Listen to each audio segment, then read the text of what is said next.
السلام علیکم ورحمۃ اللہ وبرکاتہ۔ الحمدللہ جی، آج یہاں پہ مجھے آپ سے بات کرنے کا موقع ملا، یقیناً میرے لیے بہت اعزاز کی بات ہے اور اللہ تعالیٰ ہمارا یہاں پہ آنا قبول فرمائے۔ میں انشاءاللہ آج آپ کے ساتھ ایک چھوٹی سی سٹوری بھی شیئر کروں گا۔ وہ یہ کہ میں جب بھی کسی مختلف سکولز میں، کالجز میں، یونیورسٹیز میں جاتا ہوں تو اکثر لوگ تو سب سے پہلے جن کو پہلے سے تعارف نہیں ہوتا وہ اس بات پہ تھوڑے کنفیوز ہوتے ہیں کہ یہ جو شخص ہمارے سامنے ہے یہ مولوی ہے یا نہیں ہے۔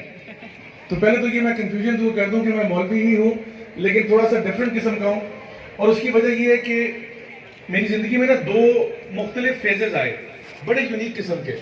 ایک وہ فیز تھا جب میرا کوئی خاص دین کے ساتھ نہ تو وابستگی تھی، نہ لگاؤ تھا، نہ رجحان تھا، اور پھر ایک ایسا فیز آیا جہاں پہ کچھ رجحان بن گیا۔ اللہ کا بہت کرم ہے کہ میں ایک کہہ لیں کہ ایک بہت ہی اچھے اور پریولیجڈ خاندان میں پیدا ہوا، جہاں پہ میرے والد صاحب کی جو سائڈ آف دا فیملی ہے وہ سارے جو ہے ان کا تعلق پاکستان آرمی کے ساتھ ہے۔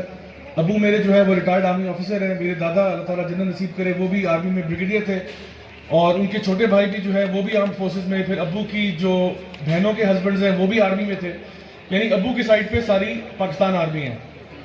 امی کی سائڈ پہ سارے سیاستدان ہیں۔ اس سے اچھی ڈیل آپ کو پورے پاکستان میں کہیں نہیں ملے گی۔ تو میں اس گھر میں پیدا ہوا، اور پیدا بھی 3 بہنوں کے بعد ہوا۔ اب دیکھیے، ویسے تو ہمارے دین کے اندر نبی کریم صلی اللہ علیہ وسلم کی حدیث ہے، آپ نے فرمایا کہ جس کی بھی 3 بیٹیاں ہوں اور وہ ان کو صحیح طریقے سے پال پوس کے بڑا کرے گا، وہ اور میں جنت میں ایسے ہوں گے۔ اور اللہ تعالیٰ بھلا کرے ان صحابی کا جنہوں نے کہا کہ یا رسول اللہ اگر 2 بیٹی ہوں تو پھر آپ نے کہا 2 والا بھی ایسے ہی ہوگا۔ اور پھر جو حدیث کے راوی ہیں وہ کہتے ہیں کاش کوئی ایک کا بھی پوچھ لیتا تو شاید ایک پہ بھی یہ چیز مل جاتی، لیکن اس کے باوجود ہمارے یہاں ایک کلچر ایسا بن گیا کہ بیٹیوں کے ہونے پہ نا ابھی بھی شاید ہمارے اندر کچھ وہ جراثیم موجود ہیں کہ ہمارے چہرے جو ہے وہ کچھ مرجھا سے جاتے ہیں۔ تو جب میں پیدا ہوا تو میری بہنیں جو ہیں وہ یعنی آج تک مجھے اس بات پہ کوستی ہیں کہ تمہارے پیدا ہونے کی وجہ سے ہمارا کام خراب ہوا ہے، کہ پہلے ہمیں بہت اٹینشن ملتی تھی، جب تم پیدا ہو گئے ساری اٹینشن وہاں چلے گی۔ اور یقیناً یہ ایک انفیئرنیس ہے اور ہونا نہیں چاہیے اس طرح سے۔ ہونا تو یہ چاہیے کہ بیٹیاں تو اللہ کی طرف سے رحمتیں ہوتی ہیں، لیکن بہرحال جس انوائرمنٹ میں میں تھا اس انوائرمنٹ میں آپ کہہ لیں کہ جو میں چاہتا مل جاتا۔ اب یوں ہی لائف گزارتے گزارتے میں ایونچولی اپنا بیچلرز کرنے کے لیے انگلینڈ چلا گیا۔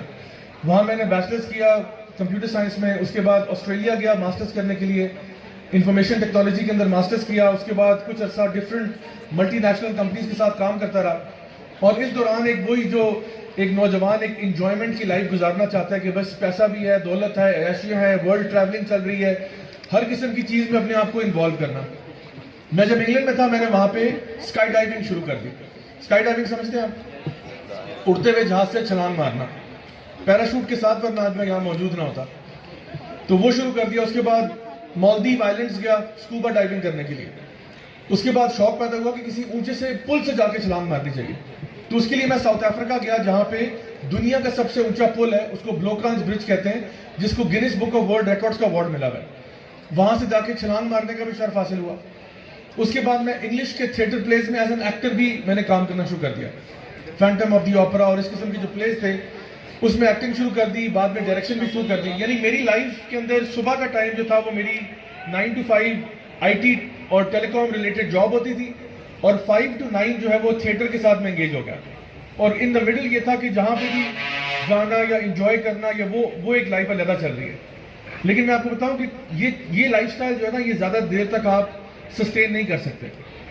آپ کے اندر نا آپ کے فطرتاً اللہ تعالیٰ نے آپ کے اندر ایک دل کے اندر مفتی صاحب بٹھائے ہوتے ہیں، جن کو انگلش میں ہم گلٹی کانشنس کہتے ہیں، اردو میں ان کو ضمیر کہا جاتا ہے، اور قرآن کی زبان میں اس کو نفس اللوامہ کہا جاتا ہے۔